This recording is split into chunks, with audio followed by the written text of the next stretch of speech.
I would say how you been, but it's the time of recording this is fucking weird times right now. Weird is a good word. Really bad times. I would say for reference, this episode won't be out for a while, but the Capitol, those cool domestic terrorists storming the Capitol, that happened very recently. So weird mood, but anyway, just for reference. Concerning mood. How have you been besides that, I guess? Oh, yeah, dude, I think every time you talk to somebody, the new good, back in the day, how you'd just be like, good, and everybody would just accept that as a blanket statement, and Sure. you could dig deeper if you wanted to. Now we're all just like, well, Yeah, well, yeah, all things considering, it's, it's fine. yeah. We're living in a pandemic. We're getting by. We're, you bounce between hope and dread, and like you said, the events that are happening today are just today and yesterday are just it's like, was it the simulation? Am I living in a history sentence or a history chapter in a book that my grandchildren will learn from in school? It's if crazy. Not a chapter, at least a unit. Like it's gonna be. Yeah. I feel like so much happened in these 4 years. I don't want to get into any of that necessarily. But I mean, just basically fuck Trump. But anyway, I wanted to sit down with you because we've had some limited interaction in the past week. I've done the movie game with you, and that's been a lot of fun. Yeah, thanks for doing that, by the way. It's always a treat. No, yeah, it's always really fun. And you just came out with the game, which congratulations. That's fucking awesome. Yeah, thanks. It was a good response.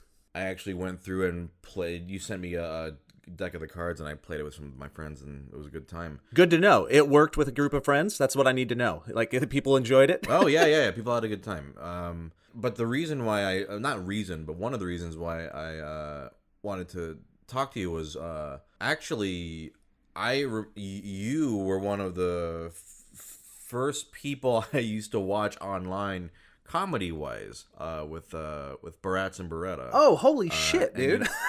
Yeah, I don't know if I've ever mentioned this to you. No, not at all. Now I feel weird. Yeah. Yeah, no, I mean that's fine. I know. Listen. People come up to me and are like, "I listened to your stuff when I was a kid, so I know exactly how you're feeling right now." But yeah, I just that was some early YouTube shit.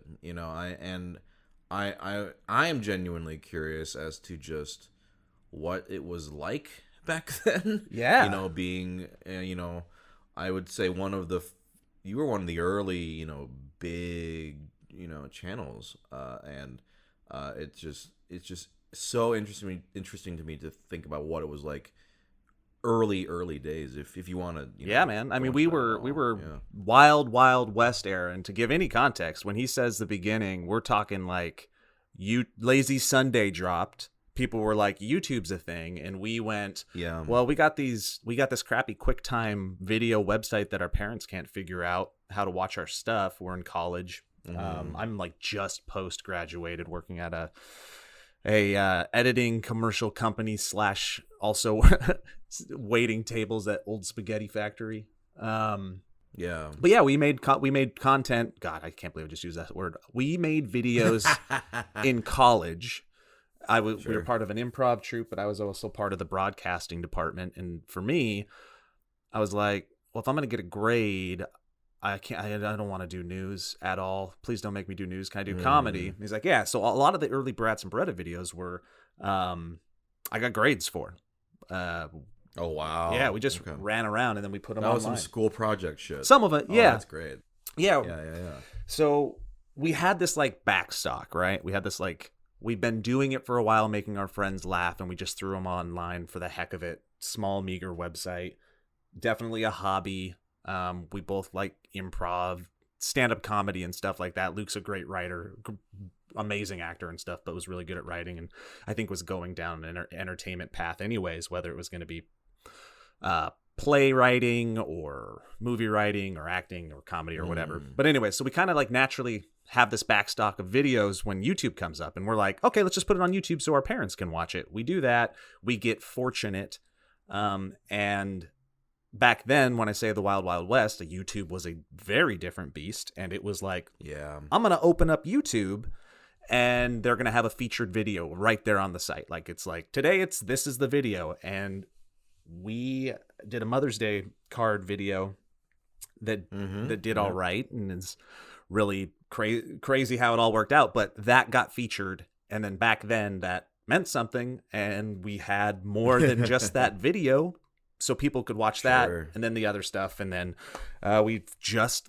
we've limped along in various iterations of being on YouTube in one way or another for 14 years. We're not making anything these days, but we still work, at least in a Barats and Beretta online comedy group way. But we're crossing paths constantly. We're doing 1 or 2 projects a year together. It's just less than that. And we've both found a way to make, like I said, limping through a very meager living of existing on YouTube. You know Adam Conover? Yes. Yeah. So like he was another, with old. Did you ever watch Old English? Mm-hmm. Yeah. They were. Yeah. Yep. That was another group back then. I used to watch, and just some of these channels. So how many views did the Mother's Day video get at the time? Like when it first sort of came out? I mean, gosh, inflation's crazy, right? Like, who knows? We probably got into the millions with it, which back then was like probably that's fucking huge. Yeah, it was probably 10 million here now at the time, and I think the videos now, like every year we get a spike. I could bring it up, but it's probably at like 12, 13, 14 million or something like that. Sure. So that one like keeps coming back. The whole library's still up there, but back then, yeah, that felt good. It like I said, it catapulted us, and luckily we had a couple other funny videos before that, and then we busted out some other things that did all right, and we got to do some cool things. It was back when I say Wild Wild West, it was also Hollywood. You could tell was reacting to it, and they're like, we don't know what this is, and they still want to be the gatekeepers. So we got lucky and it was so weird, man. It was like we were both working at that commercial production company, and we got an email, and it was just some guy who was like, hey, I'm a manager in Hollywood. Do you want a manager? And we're like, we don't know what you'll do for us, but sure. And then the next day, CAA emailed us. And they were like, hey, we're CAA. We want to represent you. And we went, we don't know what that means. What's a CAA? and then the day, it was like, this might be a slight hyperbole, but like the day after that, we got a 1-sentence, 2-sentence email. And it was like, hey, we're NBC. We want you guys to do a pilot. And we had this team in place, luckily, through ignorance, and we got to go and do a pilot that we wrote and directed and edited, and it was really cool, really fun growing experience. However, when you do a pilot back then on YouTube, when it'd been long enough where you want to be consistent, people are starting to understand it's a business and growth. Like the Smoshes of the world are really starting to understand how to do it right. And become a bigger brand within yourself. We kind of stepped off of YouTube, went and did and focused on other stuff, and we never really ever turned it into a revenue generating endeavor like all the other people back then did. And there was ignorance. I remember at one point we were like, oh, look, we can turn ads on now and make money doing this. And we were both like, nobody wants to see ads. No way. And we probably missed out on $5 or something like that. So I'm rambling now about the experience, but it was different. It was wild. It was so interesting seeing, it was like the artistic outcasts of the world found an outlet and became cool, and they owned it for the first 6 years until the popular kids found it, and then it changed a little bit. Yeah. It's like the cool kids found it, and it's kind of a different playground, but that's also okay because we all have our creative, needs and wants and endeavors. But it was fun. It's led me to talking to you now, and yeah, I'll let you ask specific questions because I've rambled long enough. No. This I don't consider this rambling. I find this all very interesting. Like I like I said, you guys were, back then, it was big comedic inspirations. A lot. It was like you guys, Old English. I don't know if you're familiar with Mega 64. That was Yeah, another dude. channel I was a big fan of. Yeah. And for me, I'm just like, not everyone that I used to watch, is still doing stuff, right? I mean, maybe they are, but they're not publicly or anything like that. But for me, like, I don't know how I think maybe you followed me or something, and I was like, wow, this feels like a weird like it's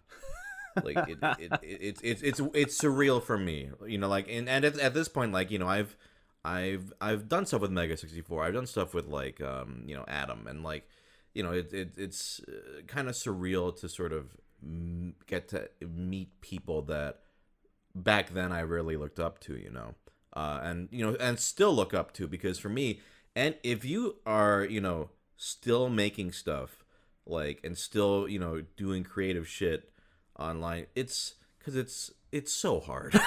it's so hard to like keep at it. I did it for like, so long with, no one gave a shit who I was, right? And for me, it was really just about, I just got to do it because I like doing it, and I know what I want to do, which is, for me, it was voiceover, so that was always my driving force anyway. But the whole YouTube shit was just an accident for me. Like, well, I'm sure it was kind of the same for you. So you for never sure. expected any, anything like that. What the hell's YouTube? What are we doing here?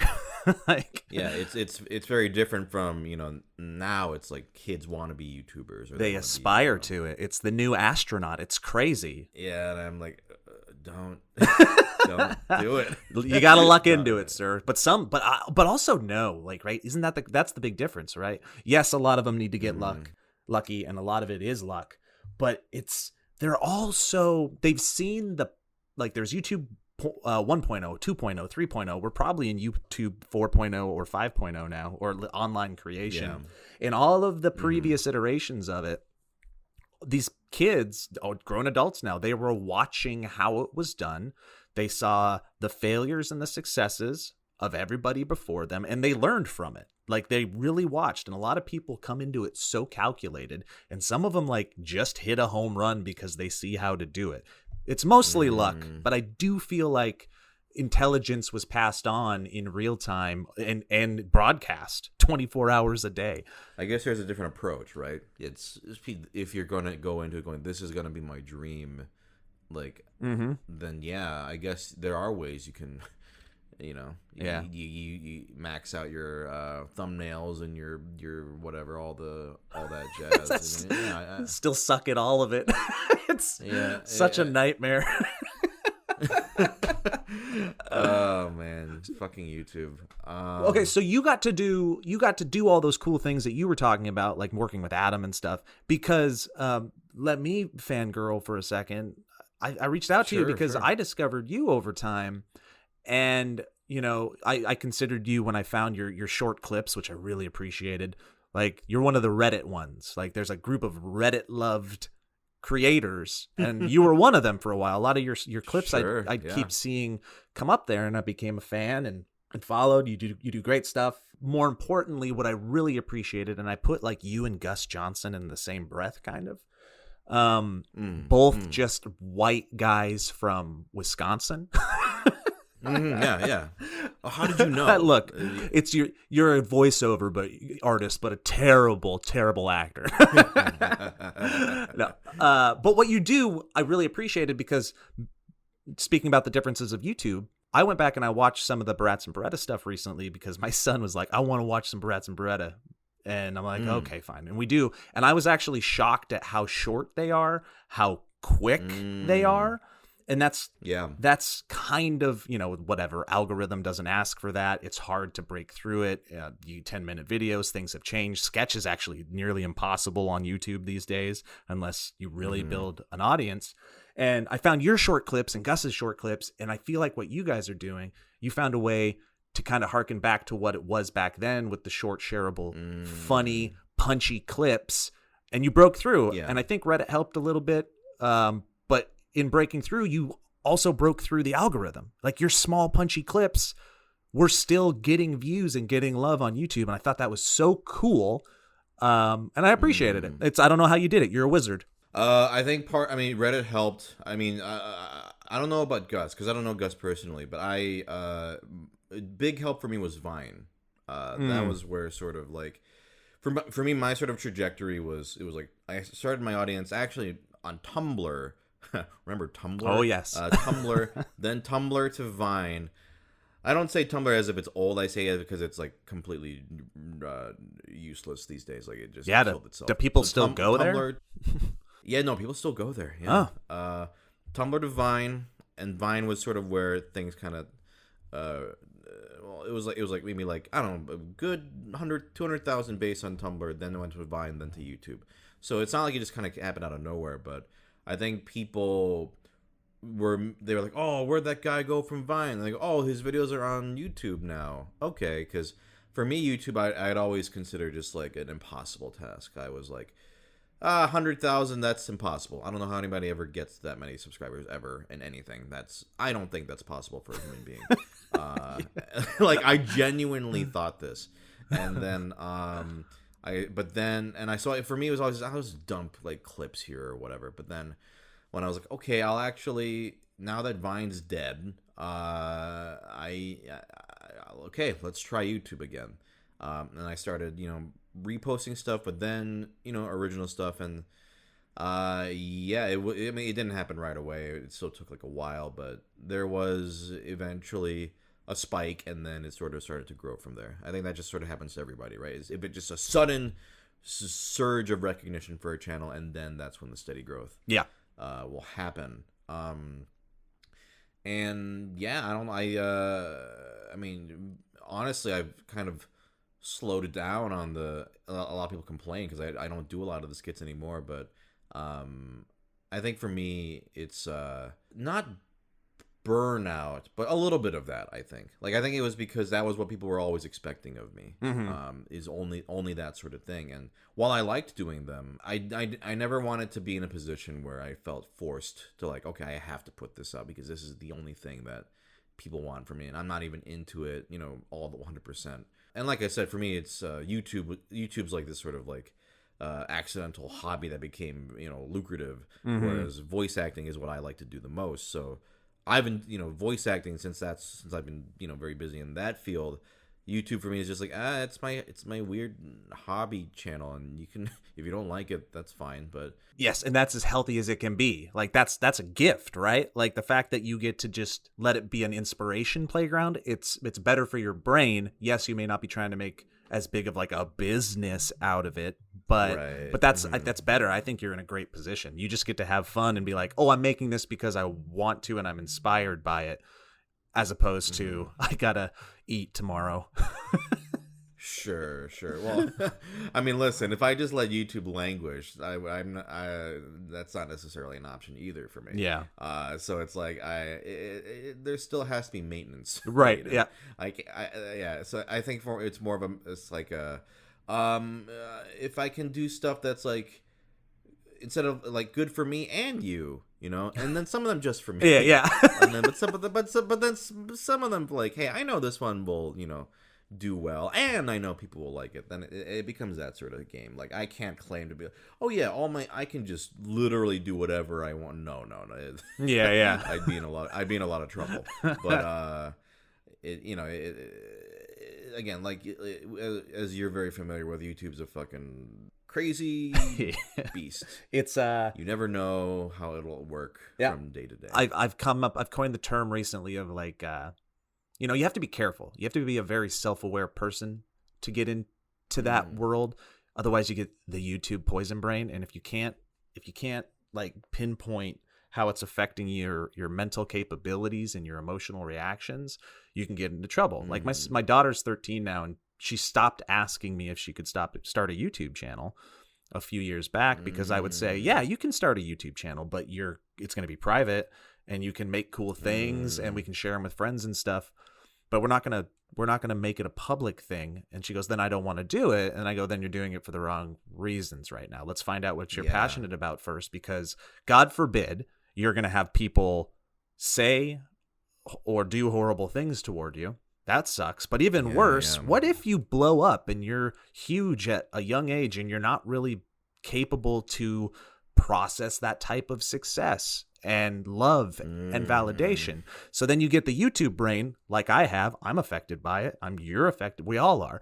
These likes, sure. these numbers become this like method of false validation, and Yeah. they Hmm. can really affect your mood. They can affect your outlook on stuff. Again, when it's great, it's great. When it's not, it's not. And then when the rest of Yeah. your life is lacking, you'll wake up and you'll find yourself going, like, retreating to these social media platforms for validation there, and it could be a very bad cyclical cycle of shit. Exactly. It doesn't help that, like, for YouTube, those numbers are directly tied to your revenue, Yeah. right? Like, that doesn't help. uh, so no, I know exactly what you mean. I think that's, thinking about myself and, like, if I ever have kids, like, YouTube to me, that's terrifying that kids have access to YouTube. Mm-hmm. Like, and like although funnily enough, like, I say that, but like I met my now wife through when I started using the internet Mm-hmm. unsupervised at like like starting at like age 12, and then like age 14, like I was meeting people like online friends or whatever. So it's this thing where, but now here's the difference between then and now is that back then it was a much more private, right? Like live journal Mm-hmm. or like something like that where you have it, you're protected, right? Like you can fuck up or you can, like, Yes. say things, but only your friends are gonna Yeah. see it, Yeah. right? It's not a public space. Whereas now it's like Twitter, YouTube, like just that's Facebook. so Yeah.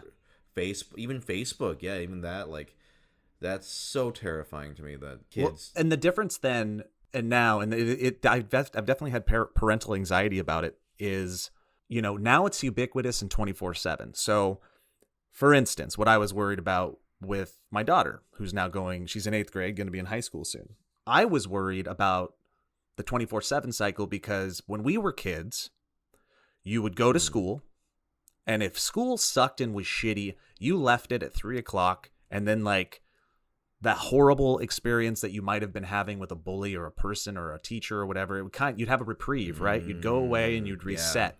But now with Facebook and phones and the fact that it's in their pocket and you never turn it off. And it's the same problem that I have with work and you probably have with work. Like you could get sure. away from work, but it's still in your pocket. You still have emails. You're still connected to it if you need to be. That's what it's like for these kids now. If you're having the peer pressure, the angst, all of it, it goes home with them and it's in their pocket. It's on their computers. And when you were a kid meeting your Mm, wife back then on it, you were doing that in small bursts as well. When we first had the internet, when we first had computers and stuff, it would be like, I'm going to sit on this computer for a couple hours. And then you'd get away yeah. from it. Hmm. But you're also right about it's the warning that I also, the conversations that I never thought I'd ever have, like with my kid, is that I've started talking about, like, look, you're seeing all the good and bad that's happening in the world. You're seeing people get canceled. You're seeing people say and do stupid things. And my warning to her, my advice is just like, don't type anything, don't text anything, do not send a picture, do not say anything that you would never ever want out into the world or repeated, or even if you think in the moment that it's okay, always second guess, Mm, because as soon as you press send, it doesn't matter if it's a best friend, it doesn't matter if it's a girlfriend or a boyfriend, it doesn't matter who it is, you've given that person power. Every time you text something, every mm. time you give a piece of yourself to somebody digitally, it's theirs, and that becomes power for them if they need to or want to turn that into power. It's a scary sentence to say, but it's also true. No, no, that is very true. Yeah. Yeah, I mean, absolutely. Like even in, like, let's say a private server, quote unquote, it's like still you don't necessarily just say anything, right? Yeah, anybody can screen cap anything. Mm-hmm. Not that I have like dark things I like need to say, but I know it. But I know what you mean. It's like, uh, unless it's someone I 100% trust. But even then, it's like, probably would just say it not in text form. you know? Exactly. Like, Yeah. just directly to their face or something like that. Yeah. This sounds like I'm stowing away thousands of secrets. No, I'm a very boring person. Nothing like that. But yeah, no, I think that's very valid advice. And boy, we've been talking about a lot of sad internet stuff. Now, I'm gonna steer it away from that for a second. Yeah, yeah. And I get the sense that you are a nerd of sorts. I am nerd adjacent. Nerd adjacent. Okay. Yeah, So I guess what are your sort of like passions and hobbies? Anything? Yeah. I wouldn't necessarily know about. I'm genuinely curious. Grew up in Columbia Falls, Montana, and during grunge era and 90s and NES and video games and stuff like that. So grew up 100% a Nintendo boy. NES, SNES, like all the way through until I get to college and I'm too poor to afford consoles and stuff like that. But yeah, me and my friends, we identified on Simpsons, we identified on Nintendo and video games, and I did sports because that's what you did back then. In Montana, you just played sports. We didn't really have a drama program or anything like that, but it was something that I was always kind of interested in. What did you play? In sports, I did it all. Yeah, I did track, football, basketball, baseball, but I also in Columbia Falls, Montana, in 5th grade, I walked by a dance studio that popped up in our small town, and I saw a bunch of girls dancing, and I was like, huh, that's interesting. And I walked in and I was like, what's this all about? I was just by myself one day in 5th grade, and the dance teacher was like, oh, this is ballet. I was like, cool. How do I do that? And she's like, well, I'll let you take as many classes as you want for free because you're a guy. And I was like, all right. And then so I did ballet, jazz, and modern dance for 3 years for free because I was a guy, which was great. And I think that helped open me up to a little bit of ridicule, but more, I think, opened up my tastes just for life further on down the line. Played trumpet in high school, jazz band, pep band, all that stuff for a very long time as well. So yeah, video games is the most, I think, steadfast as far as I get to nerdy. Also comic books. My dad was a Frito-Lay man, and what I mean by that is he delivered chips and stuff. Okay. But what was cool is that he would have all of this extra product. If it gets too close to the expiration date, they have to take it off the shelf. So he would take that extra product and it would turn into a bartering tool. And he met That's great. He met the local newspaper stand guy, and he was like, look, man, give me chips and I'll just give you boxes and boxes of comics every month. Damn. So I was swimming in when Image started, mid 90s.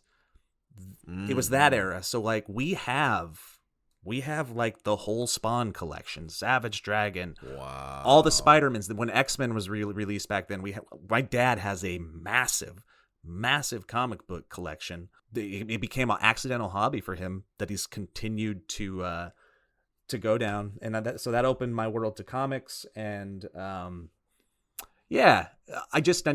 never became super deep in any one nerddom either way, but I have appreciated everything. And what was the point that I was going to make? Oh yeah, video games. And I was really happy that you posted that picture recently. I fell in love with RPGs, old school 16-bit RPGs. So big Final Fantasy through 7 and 10, up through all of that. And yeah. So it's not necessarily something you've kept up with, video games. No, I still do. Yeah, I still do. Okay. Yeah. What have you played recently? More casually than anything, just because of life and family. Through the pandemic, Fall Guys has definitely got me and my friends through a lot of hours. Yeah. And then my kids fell into Fortnite. And then they love it, and I have to I'm now that parent where I have to throttle it a little bit, and I'm like, well, guys, we got to turn this off. And I was kind of hesitant to jump into it too much with them because also Steve Zaragoza and our group of friends that play games during the pandemic to have social interaction. We were a Fall Guys group, and then they fell into Fortnite because they are a brilliant freaking marketing machine. It blows my mind the more I think about Fortnite. It's insanity. Yeah. They played Fortnite, and they're like, Joe, why don't you play with us anymore? I was like, I really don't want to play Fortnite. Also, I can't tell my kids to stop playing Fortnite and then start playing Fortnite with them. But now I play that with the kids, and dude, we get victory royales all together all the time. Little BERETA clan. Hell yeah. Play those. I'm waiting. I just finished God of War, the new one. That was great. Real fun, beautiful game. And I recently fell into Mario 35. Have you played that? No, although I have a friend who's really into it. I actually very recently beat the first game for the first time. I had never actually sat down and beaten. I owned it as a kid, played it all the time, but I was bad at video games as a kid, so I never got to the end. But for a charity milestone thing, I was like, okay, I'm gonna play it until I beat it. It took like 5 hours. With continues, by the way. Of course. I'm not nearly as good. There was like a period of my life where I was good at Mario, and I would say I'm not terrible at Mario now, but I'm not nearly as good as I was as a kid. So it was more stubborness to get through it. I mean, I assume you've beaten it, right? Oh yeah, I played that a lot. So like all my friends, especially because I don't know if you are familiar with my history with Mario. Do you know my history of it? I don't. No, I don't. Okay. Long story short, I was talking about I met my wife like in a friend group where I started at age 12. That was a Mario fan fiction community. Yeah. Yeah. So, like, basically, long story short, met like some of my closest friends still to this day. Through that, I literally still talk to them, especially during pandemic, like, and some of them I know in person now. Like, anyway, very long history with Mario. Your dirty secret was you were part of that group, but you didn't tell anybody you never beat Mario before. Oh, see, so it came up. I was like, oh yeah, I've never. So here's my real shame secrets with, not even secrets. It's not like I was keeping this like a secret, but this just never came up. But I had never beaten Super Mario Bros. 1. I never beat 3, which is a big. Ooh, that's a big one. Shame. Great game. Oh yeah, I love that game. I think I've as a kid, only got up to like Skyland or something. I never beat it. Great Land, level 7 or no 6. It's 6. Skyland is 6. Is it 6? Yep. 7 is Pipeland, right? Yes, sir. It is. Yes. Yeah. So I never beat it. That's probably the next one I'll do for like a live stream charity thing or whatever. It's like that. Oh, I never beat Mario 64. Oh boy! Did you ever beat that one? Why is your wife with you? That's a good question. She was like, "You haven't beaten Mario 64?" Like, I wonder if I'm a little nerdier than I think in regards to all of it. Yeah, dude, all of them. The only one that I didn't, the only one that I never got into, and again, because it hit my I'm poor and in college years. I'm still poor, everybody. Remember that. I never had a GameCube and didn't really get to play it. So Sunshine totally went over my head, and I've never played more than I think like 3 minutes of the opening, and I've just heard about how bad it is. So nothing ever really pushed me to do it. I was gonna say that was the next one. I've never played it. For me as a kid, it was like you can either have Melee, Super Smash Brothers Melee, or Sunshine, because I had to like basically save up all my money and buy it myself. You made the right choice, sir. I was like absolutely gonna get Smash Brothers Melee. So yeah, I just never got Sunshine, and then I heard it wasn't. Some people love that game. They're like, oh, it's so underrated, and some people hate that game. Yeah. I will say in my defense with Mario 64, I didn't own it as a kid. I borrowed it. And I was like I was trying to get like all the stars, or at least like most of the stars. Get the power stars. So I got to the final like sort of floor where it's like Rainbow Ride and all those, the clock tower. Those things. Yep. Yeah, the clock tower, and I got so close, but I ran out of time, so I didn't beat it. You were like right at the top of Everest, and then like your oxygen canister ran out, and you're like, shit, gotta go. Yeah.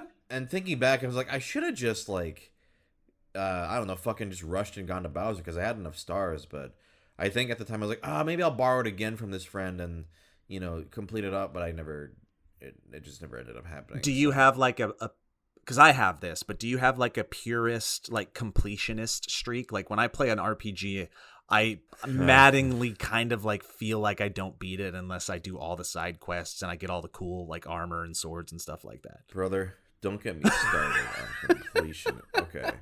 So here's the thing. So if I get really into it, so I'm like you. I actually don't have that much time for video games anymore. Anything I do, any gaming I do now is like more board games because that's just easier to do. Mm-hmm. It's just faster.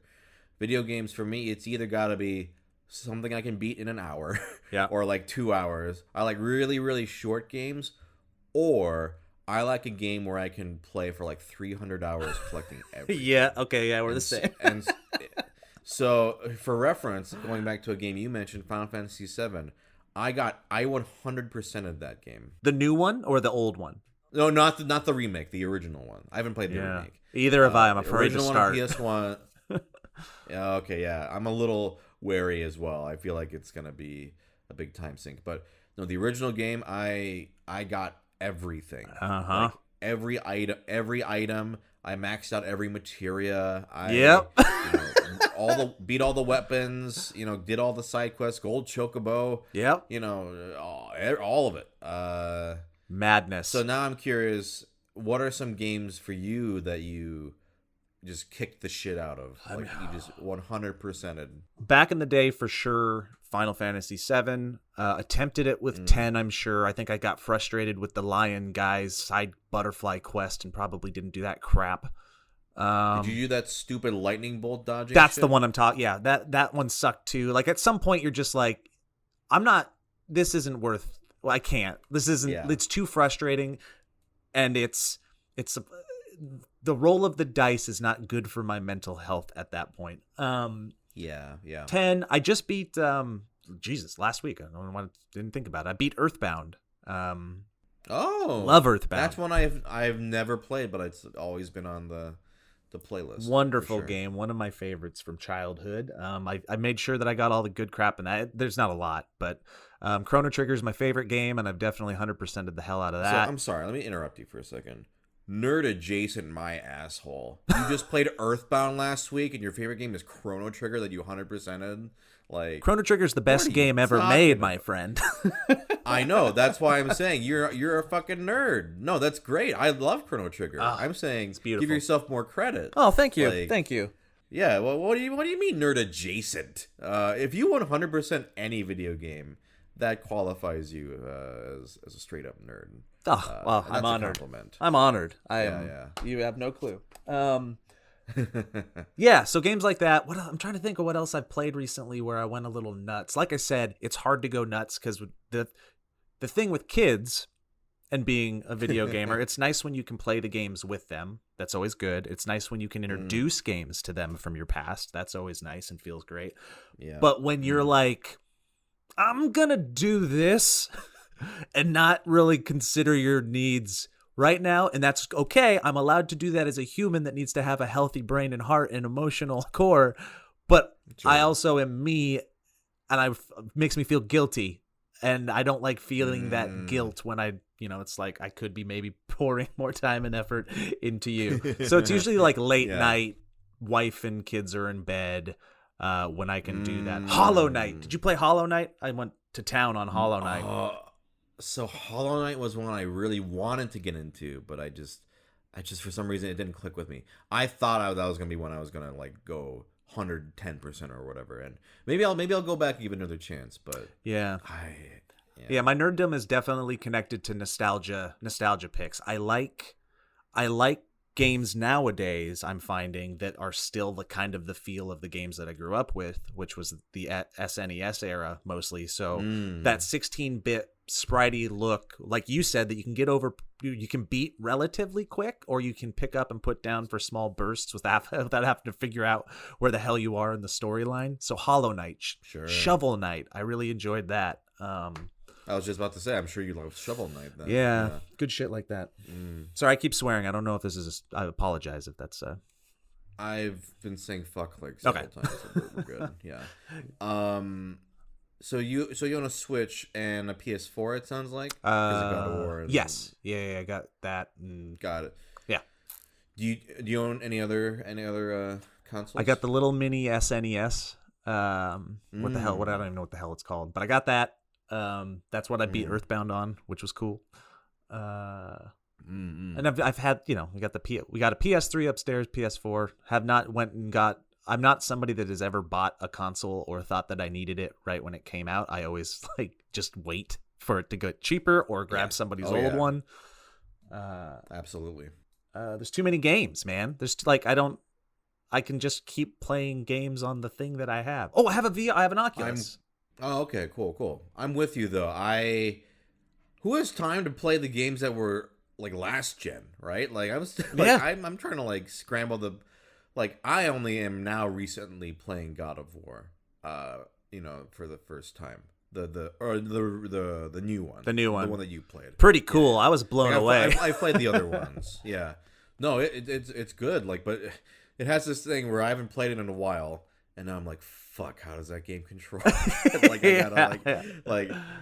have this anxiety about it now. I gotta remember all that shit, and and also I don't know about you, harder than I thought it was gonna be. Yeah, dude, at times for sure. Yeah, because I played the original. I don't know. Did you play the original trilogy? Yeah, back in the day. Yeah, I played those too, and I didn't have as much trouble. Maybe I'm just getting worse and worse at video games as time goes on. That's probably what's happening, but I don't know. The combat is tough. It's fun, but it's tough. It takes a second to get it down for sure. That game I did not 100% because I accidentally beat it. I like to also not beat the game and then go back 100%. If I complete it, then I'm like, oh, I'm done, and I finished the narrative, and I was like, oh shit, I accidentally finished, and then that kind of diminished the need to go kill all the Valkyries or whatever because. Those guys are too hard. And I was like, I don't know. Okay, Earthbound or whatever's next. No, I'm with you. I did that with Breath of the Wild. I accidentally stumbled upon... did you play Breath of the Wild? Loved it.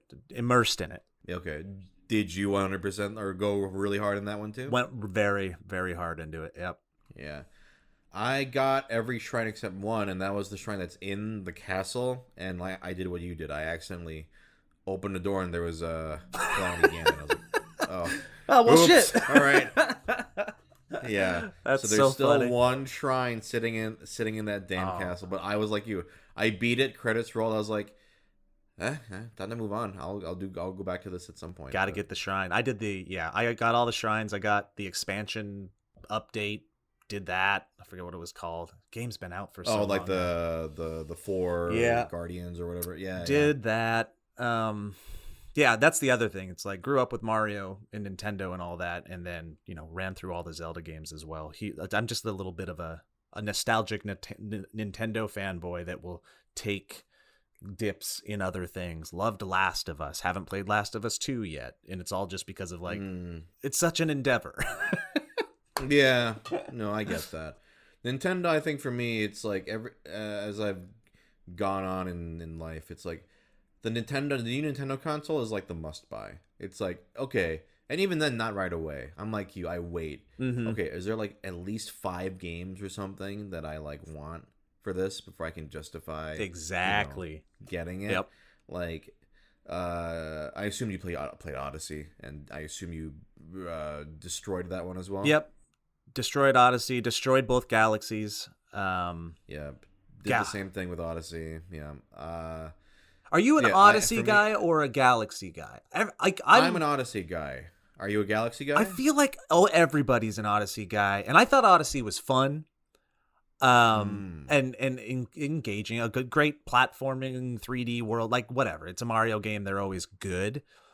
I just there's this weird. I feel like I'm in an alternate reality where people are shitting on Galaxy like it wasn't a good game. Whoa! Galaxy is great. Galaxy and Galaxy 2 are phenomenal games. Perfect games.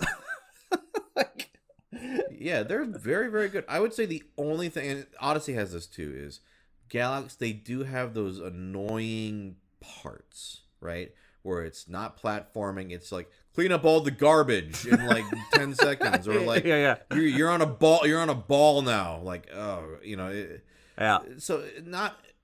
And Odyssey has that too. Jump rope, or all right, beach volleyball. Yeah. Those games have that shit too. But like, I don't know. Now, my question is then. Oh God, I feel like with several of these episodes, it's whenever Mario comes up, it's like, okay, Mario brain on. Now we just I love about it. Mario the whole time. I'll have a Mario hot take for you in a second. It'll be great.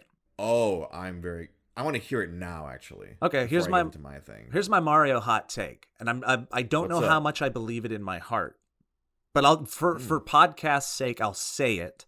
Okay. Mario 2 is incredibly underrated to the point where it might be the best Mario game from the original trilogy. Mario 2 Doki Doki Panic Reskin. Yeah. Is the first game where you're playing all those characters, totally changed the canon with it, was cool, was different, and was important enough, even though it was this weird accidental curveball to appease American audiences that thought the lost levels would be too hard. Although, have you played it? They're kind of right. Yeah, lost levels is tough. Yeah. I'll get that mushroom, sure. But it's so good, and a point that will support this. In speaking about Sunshine, Mario 2 is so good and so canon now that many of the characters that came from it are like just Mario roster regulars now. Yep, Shy Guy, Birdo, yeah. The little ninja guys, like a lot of so ninjas, yeah, so much, and you're not saying that for Sunshine. Well, okay, you're talking to the wrong person because I am the Mario lore expert here. I will say, actually, Piantas have been in future games and such, and those are the people. The people. The and race. There are some things, but I will agree with you that 2's enemies are much more iconic, like Shy Guy, Sniff It, Ninja, Birdo. Yeah, they're all still in there. Yeah. Yeah, especially like Shy Guy is, a main racer and Mario Party character. Yeah. That's not. I don't think that's nearly as hot of a take. I think that's pretty valid. I think I have a friend who has the same opinion as you. Well, maybe not because he might like 3 better, but I'll have to check it with him. But basically, it's definitely better than 1. Is it better than 3? Ooh, probably not. That's why I'm saying I don't know how much I agree. But Pow Blocks, it's dude. like hard to compare. Oh no, yeah. There's so many great things about 2. Throwing things. Like, yeah, you could do that in 3, but plucking vegetables, throwing the vegetables. Different subcon the doors. Different character abilities. So many cool concepts. Like different character abilities. I'm gonna say unprecedented for the moment back then. And then here's a question for you, Mario guy. Why haven't we seen the resurgence of a lot of the cooler characters from that game? Like whenever a Smash roster comes out, like I'm always online just like refreshing, waiting to see who the next announcement's going to be. And I've made like videos talking about who I think they will be and who I think would be cool. I want to hear that in a second. Okay. I've made some calls in the past, but like, why haven't we had like a cool Mario game or Smash announcement of Mauser or Wart? Like, why haven't they come back into the canon as like playable, cool antagonists? I 100% agree with you. I think, I don't know about Smash, but I think for just like, even if you added them like to like Mario Kart, yeah, like, I mean, like adding Wart, especially Wart. I love Mauser too. Wart and Mauser would fit right in. Right? Those are just cool, fun designs. Yeah. And there's hope. There's hope because, one thing Nintendo's good at is, they brought back Pauline, right? Mm-hmm. They brought back Pauline finally in 3D. And, she's in the new Mario Kart Tour, like, phone game. And I think she's in the tennis game. So now she's part of the roster. You never know. Like, they're really good at bringing back, they brought back the Koopalings. I don't know if you remember that. Yep. Yeah, they brought back the Koopalings. So I feel like it's only a matter of time. Especially like I think Mario Maker 2 had some really like crazy nods to like Super Mario Land and like you know other things like that. Like I would love to see more classic characters brought back into the sort of and given the 3D polish. I think that'd be Right. great. And Mauser's just cool, dude. He's got sunglasses on. He's got sunglasses and he throws bombs. Yeah. He's a big mouse. It's perfect.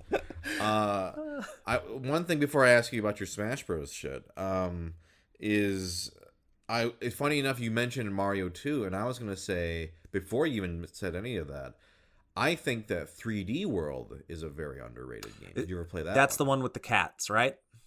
Mm-hmm. I have not. I missed that one because I did not purchase the bad Nintendo console.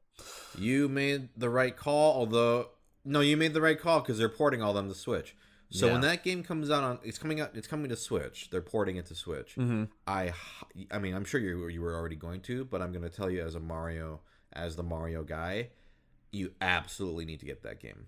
Okay, when it comes out. I'm down Because it has all four, playable, different character powers. It is phenomenal. Like, oh damn, I do not like new Super Mario Brothers. Like new Super Mario Brothers Wii, those games where those are 4-player. I don't give a shit about those. they're a In nightmare. Fact, I played 3D World solo. Like I didn't even play with friends. Like I played it solo, and then later I would play with like people like later. But as a solo experience, just going through amazing level design, really fun platforming.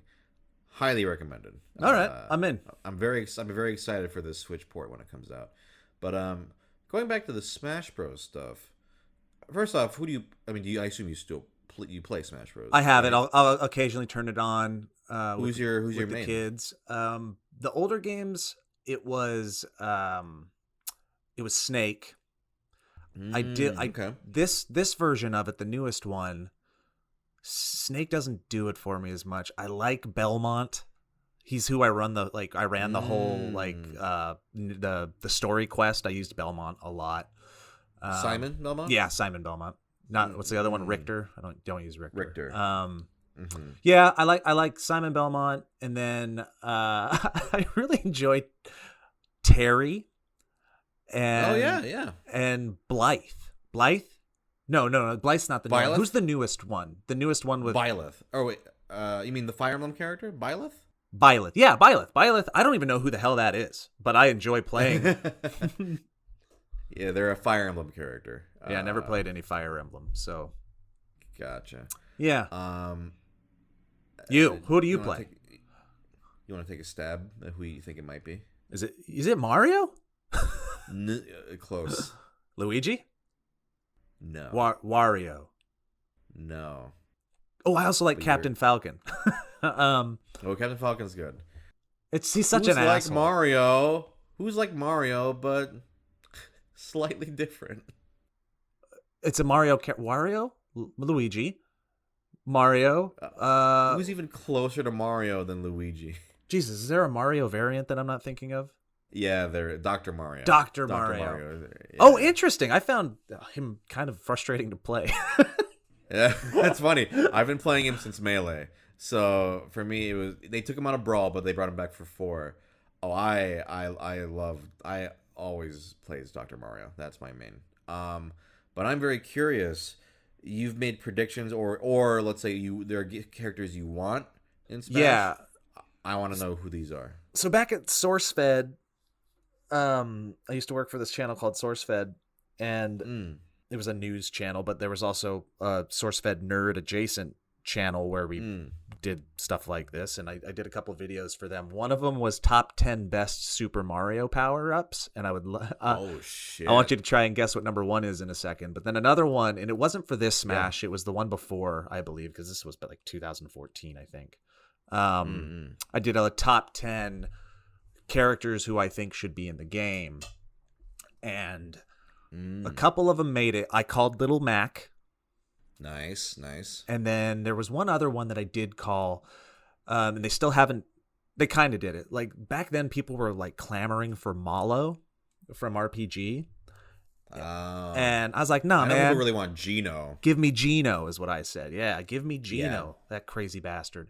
But he just kind of got in as a skin, right, or something, or a he got in as a skin. He was a skin in the last game too. Skin is bullshit. Doesn't count. It absolutely doesn't count. You're right. Yeah, people were crushed. I know people who are really wanted him in this one, but nope. But my number one, and it still is my number one, and I can't wait for them to do something like it because it would be great. And they've done it with Ice Climbers, so I know they can do it. Give me Bub and Bob, the frickin' double bubble bobble dragons. Wow. How fun would that be? You've got them to be able to like encase people in bubbles. You got the lightning. Like, it's crazy. It's a totally new fighting style that isn't in the game and could be really fun. So that's my number one. That's a great one. I don't think I've ever heard that one be thrown out there, and that's awesome. I mean, even if you just had one of them, it would work. But two of them, you gotta have both. If you could. Mm-hmm. No, that would absolutely be fun. Even as an assist trophy, I would love to see that. That could be fun too, yeah. And now I'm just surprised that they aren't in it. Damn, that is a good answer. Do you want to hear my Smash Bros. Wishes? What if I was like, no? That's fine. Hey, at least you're honest. Yeah, of course. The big one for me is Paper Mario. Did you ever play Paper Mario? Yeah, I played. Yes. I haven't played the new one, but I'm interested. Yeah. I mean, for me, the only ones that matter are the first two. But I would love to see Paper Mario in it for sure. That'd be fun. It'd be cool if like his moveset was just pulling out all his friends that he takes on in his adventures. Yeah. Like, I mean, he's got like the hammer. He's got like the jump. He's got like you said, he could shoot the Koopa shell out. All sorts of fun shit he could do. But going back to this power up video you mentioned. Yeah. Is it? This is pre-cat suit. Is it the Tanuki suit? I think Tanuki was very high, but no. Okay. Now, top 10 best. And I don't come from like a purist standpoint, by the way. Like a lot of people are like, it's clearly the star. Blah, like, no. I'm just talking like this is a badass power up, and here's all the reasons why it's cool. Okay. As I get them wrong, give me like a clue. I'll take another stab though. If it's not the Tanuki suit, might have been number two. Let's go the obscure route. Not obscure, but like I know people really like this one. Karibo's shoe. Dude, it was up there. I think at least in the top like 5. Give me a hint. It's from that game. Hammer Brothers suit. Hammer suit. Also cool, but not it. Whoa. So that's 3. Oh shoot! Sorry, it's not from that game. It's from a follow up to that game. Sorry. Oh, let's see. What else is there? Is it the cape? It's the cape. And here's why it's the coolest fucking superpower that he has. It turns him into a superhero. Yeah, okay, yeah. Allows you to just totally skip levels. I don't even want to talk about the functionality of it too much, but you become a superhero Mario. Mm-hmm. It's a weapon. You're flying. Like, it totally changes the game just having it on. There's different types of control schemes with it. I think it was my number one. If it wasn't, I'm saying it was now in my mind. But yeah, I think the cape, the fact that it hasn't really like gone on as much, it kind of stopped there. And it's what is it, a block in Smash? It never came back. I don't think it's even in Smash. It's one of Mario's moves. Yeah, it's like a deflect, I think, right? Yeah. Like he deflects with it. I think it was just very, very, very, very cool. Tanuki was definitely up there. Karibo shoe, I love it. Yeah, those for sure. That's a good answer, especially because you're right. I love how it controls. Like, it really feels like I like the raccoon suit as well. You hold B and you go, but having that like ding with the cape with the D-pad, like it feels good to fly with it. You got a spin hit with it. You've got a glide. You've got a straight up fly, and like you said, the whoop. Well, I don't know what we're gonna call that. The perpetual motion machine that you become when it's on, and then You've also got this cool like dive bomb, like shake the ground with your face. Yeah, that's right. And also the way you get it, you just stomp some other bitch, some other Koopa with a kid. Yeah. Like, this is mine now. Yeah. You totally rogue him from X-Men. You're like, I'm gonna touch you and take your powers. Yeah. No, I'm gonna be honest with you. When you said Mario 2 and before you said that, I was like, listen, I'm prepared to fight you if you give me an answer that I feel is absolute trash. No, I'm not. These were very good answers, actually. Like, thank you, sir. Thank you. Yeah, they get my seal of approval. It's like the official Nintendo seal of approval, but it's just my face in the golden thing. In the moment, I just thought of another Smash character I want to throw out there in the world. What do you got? Because I feel like they've officially bastardized everything. They can come from anywhere. Yes. And it doesn't Listen, even when Cloud matter was anymore. as soon as Cloud is in the game, it's like anything can happen. Yeah, that still doesn't feel quite right. Even though I enjoy it and I love it. Yeah. Since we're pulling from anywhere and everywhere, let's go back into nostalgia a little bit. What if we dropped in Toe Jam and Earl? Wow, that would be a surprise for sure. I just don't think Japan gives a shit enough about them for that to happen. But yeah, that's probably true. That would be wild. Damn. Funkatron. Now, I would like to give you the chance, because I usually like to give the guests like a chance to as we're kind of finishing up. Is there any last either topic or question for me or anything you want to bring up? If not, that's fine. I just like to do that if there's anything. Well, let's talk about the future of American democracy. No, I'm just joking. Okay, yeah. No, nothing that comes off the top of my mind. I hope that I gave you enough insight on the early YouTube stuff with the ramblings. It was appreciate you liking it back then. I appreciate you creating content that I liked in the future. And I mean, listen, you're still making shit. That talk just work before we take off. I mean, where can people find you? Oh, well, we have a little channel called The Valley Folk. The biggest thing that we're doing right now is kind of what you talked about, which was we started a Kickstarter for a card game version of our movie game series, and it's the Kickstarter's over, and it did well enough that we get to make it, but we also still have pre-orders up. So if you're interested, watch one of the videos. They're fun. People like yourself have been on them, and that's the reason why it's successful, because you guys gifted me with your time. So thank you, and your smiles and your laughter. Go ahead and give them the pitch. Tell them one of the examples, because whenever I tell a friend one of the examples, they're like, okay. Let me pull one out of my head real quick. So the concept of this game is I take a movie title and I slam it together with another movie title. Only rule is that it has to be kind of like phonetically connected, and the beginning or the end of the first title will naturally flow into the beginning of the second title in some kind of phonetic way. And then I take a synopsis and I slam it together. And for instance, one of my favorite. Oh, do you have one? Okay. Yeah, but go ahead. Well, here, actually, maybe you haven't got this one yet. I don't think you have, and maybe. So yeah, I'll ask you this one. You answer. New one? Okay, let's see if I can do it. All right. It's one of my favorite sounding ones now. Okay. Okay, so let's just say a young girl befriends a magical, rotund, umbrella-loving, cat bus riding creature that gets beaten within an inch of its life, only to come back as a no-nonsense cybernetic man of the law. My Neighbor Totoro Cop. Yeah.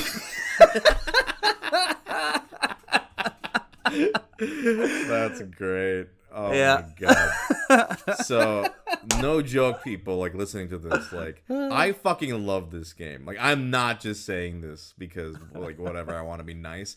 First off, they're fucking clever. It's all the mashups are really funny. And first off, it's really fun guessing it. But then you just say the damn thing out loud, and it's just fucking ridiculous. My Neighbor Totoro RoboCop. Oh man. Also, I want to see that movie.